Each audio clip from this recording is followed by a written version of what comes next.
আচ্ছা, তোমরা কি কেউ এখনো পর্যন্ত ফেরির বাসে চেপেছো? হাই, আমি স্মৃতি।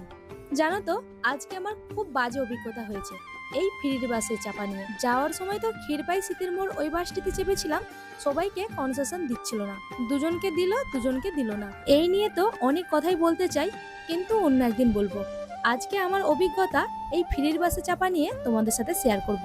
কলেজ শেষ করে খাওয়া দাওয়া সেরে এখন আমরা অপেক্ষা করছিলাম বাসের জন্য। যেহেতু তাড়াতাড়ি হয়ে গিয়েছিল, তার জন্য স্টেট বাসটা পেয়েছি ওই 3:40-এ মেছোগ্রাম থেকে।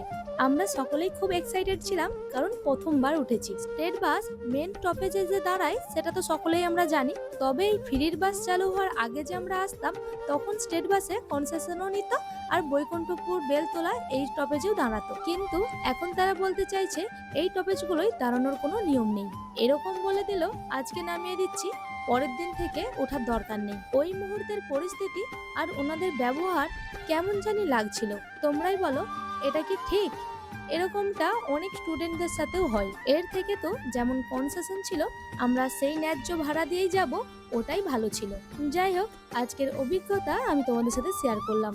তোমাদের সাথেও এরকম কিছু ঘটে থাকলে শেয়ার করতে পারো। বাড়ি ফিরেই আজকে সকলের জন্য বানিয়েছিলাম সবজি দিয়ে খিচুড়ি। প্রিয় খাবার খেয়ে সারাদিনের ক্লান্তি নিমিষেই মুছে গেল।